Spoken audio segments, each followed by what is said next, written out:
मित्रों नमस्ते। भारतीय देसी बैंक तथा ऑनलाइन नर्सरी में आप सबका स्वागत है। मित्रों, आपको अगर जैविक किचन गार्डन के वीडियो अच्छे लगते हैं, जानकारी अच्छी ले, तो आप सब्सक्राइब कर सकते हैं।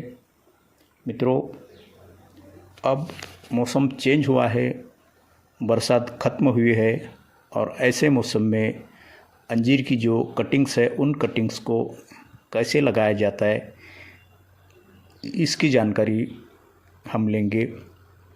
मित्रों देखिए, पिछले 15 दिनों से बहुत बारिश हो रही थी, अब बारिश रुक गई है, इसलिए अभी जो अंजीर की कटिंग है उनको लगाने का जो तरीका रहता है उसको भी अब हमें चेंज करना पड़ेगा। देखिए, अब क्या होता है कि ज़मीन में जो नमी है वह नमी कम हो जाती है और धूप बढ़ जाती है, गर्मी बढ़ जाती है, इसलिए अब हमें जो अंजीर की कटिंग लगाना है उसके लिए कुछ खास तैयारी करनी पड़ती है। मित्रों, सबसे पहले हम क्या करते हैं, जो भी कटिंग है उन कटिंग को बुरशीनाशक जो रहता है, जो ट्राइकोडर्मा है जिससे बुरशी खत्म होती है, उस बुरशीनाशक में हमें सभी जो कटिंग्स है उन कटिंग्स को भिगो लेना है। उन कटिंग्स को भिगोने के बाद आपको उन कटिंग्स को 10 मिनट गीले कपड़े पर रखना है ताकि जो कटिंग्स है वह सूख ना जाए। उसके बाद में जो मेन बात रहती है वह यह रहती है कि कटिंग्स के ऊपर का जो हिस्सा है उस ऊपर के हिस्से से जो छोटी पॉलीथीन की बैग आती है उन बैग को उस पर बांधकर उसे ढकना है ताकि उन कटिंग में से जो मॉइस्चर है वह मॉइस्चर कम ना हो जाए। देखिए किस तरह उन कटिंग को ऊपर से बांधा जाता है, यह मैं आपको बांध के बता रहा हूँ। इसको बांधने से क्या होता है, वह जो लकड़ी रहती है, जो टहनी रहती है, वह टहनी सूखती नहीं है और उसमें अच्छी तरह से जड़ आ जाती है और अच्छा पेड़ बन जाता है। मित्रों, इसे पूरी कटिंग्स को आपको ऐसे बांध लेना है। बांधने के बाद उसको हम ग्रो बैग में जो काली पन्नी रहती है उस पन्नी में उसको हम भरेंगे ताकि वह सूख ना जाए। मित्रों, इसी तरह आपको हर एक कटिंग को बांधना है और कटिंग को बांधने के बाद जो कटिंग का नीचे का हिस्सा है उस हिस्से को हमने 2 साइड से कट मारा है ताकि उस कट से उस टहनी में जड़ें निकल आए। मित्रों, इसी तरह यह कटिंग की तैयारी करनी पड़ती है ताकि आपको इसमें से अच्छे पौधे मिल जाए। इन कटिंग्स को पूरी तरह तैयार करने के बाद अब इसका हमें पॉटिंग मिक्सचर तैयार करना है, इसकी मट्टी तैयार करना है। इसके मट्टी में हम क्या क्या यूज़ करते हैं इसकी जानकारी आपको देते हैं।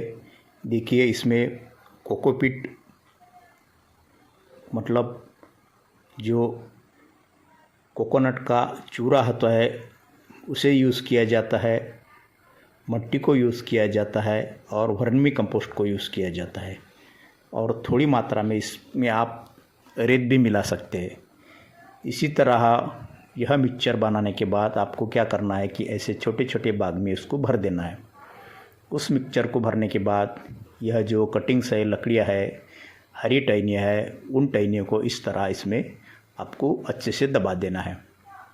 मित्रों, इसको दबाने के बाद अब आगे की तैयारी हमें क्या करना है कि इसे ज़मीन में गाड़ देना है। ज़मीन में छोटा सा खड्डा बना के इन सभी पॉलीथीन बैग को इसमें उस गड्ढे में दबा देना है ताकि इसमें का मॉइस्चर उड़ ना जाए और हमारी जो टहनियाँ है वह टहनियाँ अच्छे से इसमें ग्रो हो जाए। तो इसमें मैं आपको खेत में जाके बताता हूँ कि इसके लिए आपको किस तरह से गड्ढा बनाना है और किस तरह से यह सारी जो हमारी ग्रो बैग है उन ग्रो बैग को उस गड्ढे में दबा देना है।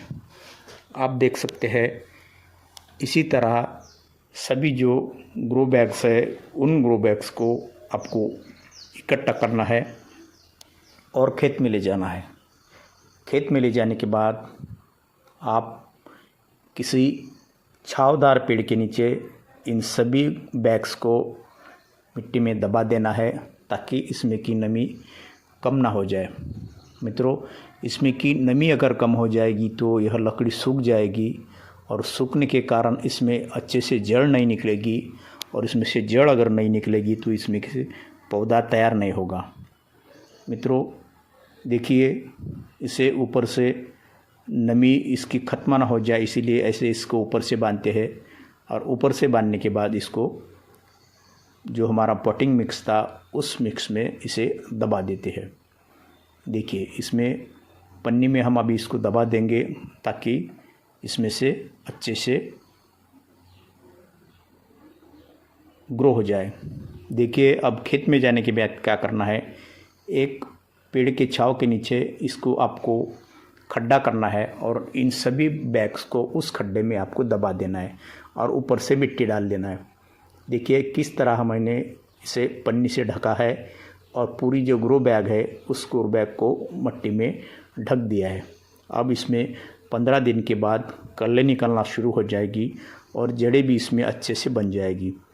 जब इसमें से अच्छी सफ़ेद कल्ले निकल आए, अच्छे से इसमें जड़ें निकल आए, तब आपको इसको मिट्टी से ऊपर निकालना है। तब तक इसे खेत में छावदार पेड़ के नीचे ऐसे ही रखना है और 2-3 दिन के बाद इस पर पानी मारते रहना है ताकि जो ज़मीन की नमी है वह नमी कम ना हो जाए।